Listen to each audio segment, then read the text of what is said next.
मगरबी हवाओं की पाकिस्तान में एंट्री, चमन समेत शुमाली बलोचिस्तान में बारिश, पहाड़ी इलाकों में बर्फबारी, किला अब्दुल्ला, ज़ियारत, मुस्लिम बाग, पशीन समेत कई मकामात पर भी बादल बरसे। बलोचिस्तान के मुख्तलिफ हिस्सों में बारिश और बर्फबारी का सिलसिला 20 जनवरी तक जारी रहने की पेशगोई। मरी, गिलियाद, गिलगित बल्तिस्तान और कश्मीर में शदीद बर्फबारी मुतवक्की। पंजाब के मैदानी इलाकों में धुंध के डेरे, मोटरवे कई मकामात से बंद, कौमी शाहराहों पर ट्रैफिक की रवानी मुतासिर। कराची में सर्दी बढ़ने की पेशगोई।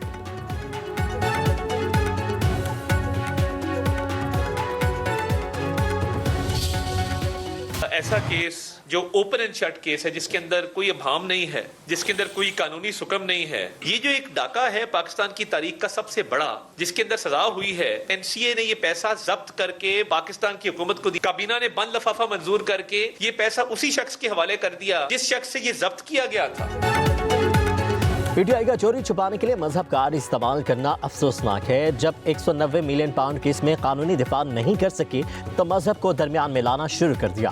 वफाकी वजीर इत्तलात अता तारर की न्यूज़ कॉन्फ्रेंस, कहा कि 190 million pound open and shut case था। इसका फैसला मुल्क की तारीख का अहम तरीन फैसला है। पीटीआई अपील में गई तो 2-3 समातों में ही अपील फारिग हो जाएगी। वजीर इत्तलात ने कहा कि अलकादिर यूनिवर्सिटी में कौन सी मजहबी तालीम दी जाती है, वहाँ लोग कार्टून देख रहे हैं। इस केस में काबीना के किसी रुकन ने फायदा नहीं उठाया, इसलिए काबीना अरकान को सजा नहीं मिली। बोले केस के मफरूर अफराद की गिरफ्तारी के लिए कोशिशें कर रहे हैं।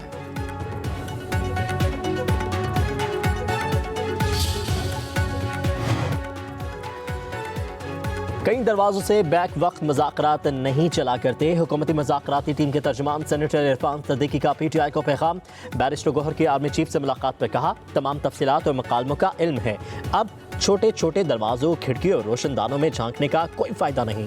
अगर वो दरवाज़ा खुल गया है जिसके लिए कोशा थे तो ये कोशिश छोड़ दें। बानी और अलीमा खान भी आर्मी चीफ से बैरिस्टर गौहर की मुलाकात को खुशाइंद करार दे रहे हैं।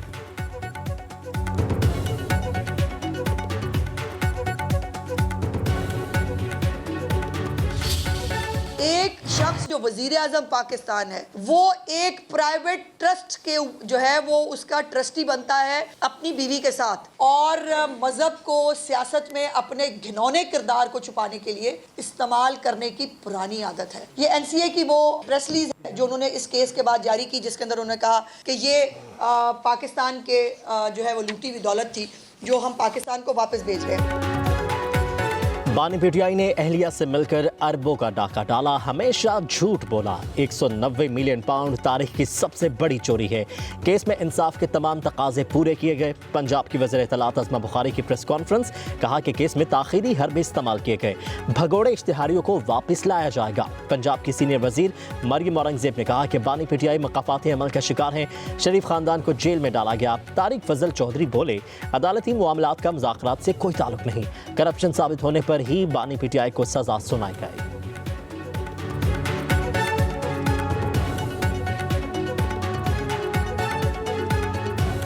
190 मिलियन पाउंड है जिसका फैसला आया है, वो ओपन एंड शट फैसला है। इसके अंदर ना अभाम है, ना कोई डाउट है। दूसरों पे बोहतान लगाने वाला और अवाम को भी दूसरों को चोर चोर कहने वाला अपने मकाम पर पहुंचा। हम सबको पता था कि सज़ा का फैसला हुआ है। ये 190 मिलियन पाउंड का केस नहीं है, ये अलकादिर केस है। 190 मिलियन पाउंड पाकिस्तान नहीं आए थे, 171 मिलियन पाउंड आए थे। खान चाहते थे कि ये सुनाई जाए ताकि हम इसको हाई कोर्ट में ले जाएं। वो ये भी चाहते थे कि पता चले कि सज़ा सुना क्या रहे।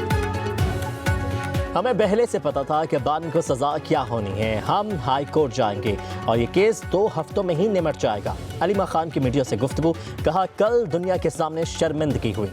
अलकादिर ट्रस्ट केस में जज से बेहतर हमें पता था। हमने जितने चक्कर अदालतों के लगा लिए हैं, हमें कानून की डिग्री दे दें।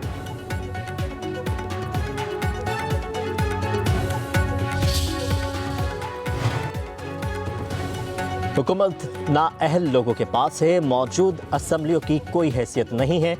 ऐसी असम्बलियाँ तो मैं खुद मिट्टी से बना सकता हूँ। अगर आप नहीं समझते तो कल आपका गिरबान और हमारा हाथ होगा। JUI के सरबराह मौलाना फजलुर रहमान का 400 में तकरीब से खिताब, कहा, यह मुल्क किसी की जागीर नहीं, ये हमारा मुल्क है। इसमें अमन चाहते हैं। हम आपसे नर्म लहजे और दलील से बात करते हैं। चाहते हैं कि आप हमारी बात समझें। ऐसे इंतखाबात से हमें ना टरखाया जाए। ऐसे इलेक्शन तो हसीना वाजिद ने भी किए थे, उनका क्या हाल हुआ। मौलाना फजलुर रहमान ने कहा कि खैबर पख्तूनख्वा आग में जल रहा है, हुकूमत नाम की कोई चीज़ नहीं। 26वीं आईनी तरमीम से हमसे आंखें बंद करके मंजूरी का मुतालबा किया गया। अगर वो मसवदा पास होता तो पार्लियामेंट की कोई हैसियत न रहती। हमारी कोशिश से 1 जनवरी 2028 से सूदी निज़ाम ख़त्म हो जाएगा। एक शख्स जो वजीर आज़म पाकिस्तान है वो एक प्राइवेट ट्रस्ट के जो है वो उसका ट्रस्टी बनता है अपनी बीवी के साथ, और मजहब को सियासत में अपने घिनौने किरदार को छुपाने के लिए इस्तेमाल करने की पुरानी आदत है। ये एनसीए की वो प्रेस रिलीज है जो उन्होंने इस केस के बाद जारी की, जिसके अंदर उन्होंने कहा कि ये पाकिस्तान के जो है वो लूटी हुई दौलत थी जो हम पाकिस्तान को वापस भेज रहे हैं। बानी पीटीआई ने अहलिया से मिलकर अरबों का डाका डाला, हमेशा झूठ बोला। 190 मिलियन पाउंड तारीख की सबसे बड़ी चोरी है।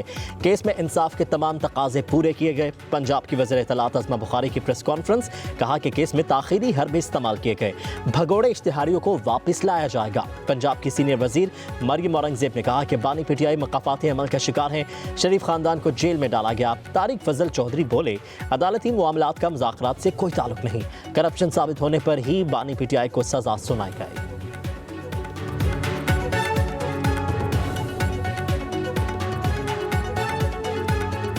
जो 190 मिलियन पाउंड है जिसका फैसला आया है वो ओपन एंड शट फैसला है। इसके अंदर ना अभाम है, ना कोई डाउट है। दूसरों पे बोहतान लगाने वाला और अवाम को भी दूसरों को चोर चोर कहने वाला अपने मकाम पर पहुंचा। हम सबको पता था कि सज़ा का फैसला हुआ है। ये 190 मिलियन पाउंड का केस नहीं है, ये अलकादर केस है। 190 मिलियन पाउंड पाकिस्तान नहीं आए थे, 171 मिलियन पाउंड आए थे। खान चाहते थे कि ये सुनाई जाए ताकि हम इसको हाई कोर्ट में ले जाएं। वो ये भी चाहते थे कि पता चले कि सज़ा सुना क्या रहे।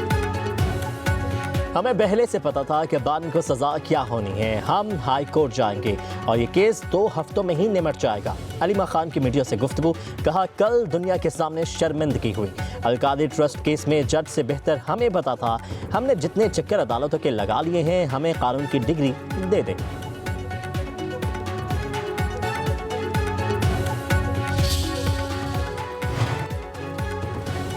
हुकूमत नाअहल लोगों के पास है, मौजूद असम्बलियों की कोई हैसियत नहीं है। ऐसी असम्बलियाँ तो मैं खुद मिट्टी से बना सकता हूँ। अगर आप नहीं समझते तो कल आपका गिरबान और हमारा हाथ होगा। JUI के सरबराह मौलाना फजलुर रहमान का 400 में तकरीब से खिताब, कहा यह मुल्क किसी की जागीर नहीं, ये हमारा मुल्क है, इसमें अमन चाहते हैं। हम आपसे नर्म लहजे और दलील से बात करते हैं, चाहते हैं कि आप हमारी बात समझें। ऐसे इंतखाबात से हमें ना टरखाया जाए। ऐसे इलेक्शन तो हसीना वाजिद ने भी किए थे, उनका क्या हाल हुआ। मौलाना फजलुर रहमान ने कहा कि खैबर पख्तूनख्वा आग में जल रहा है, हुकूमत नाम की कोई चीज़ नहीं। 26वीं आईनी तरमीम से हमसे आंखें बंद करके मंजूरी का मुतालबा किया गया। अगर वो मसवदा पास होता तो पार्लियामेंट की कोई हैसियत न रहती। हमारी कोशिश से 1 जनवरी 2028 से सूदी निज़ाम ख़त्म हो जाएगा।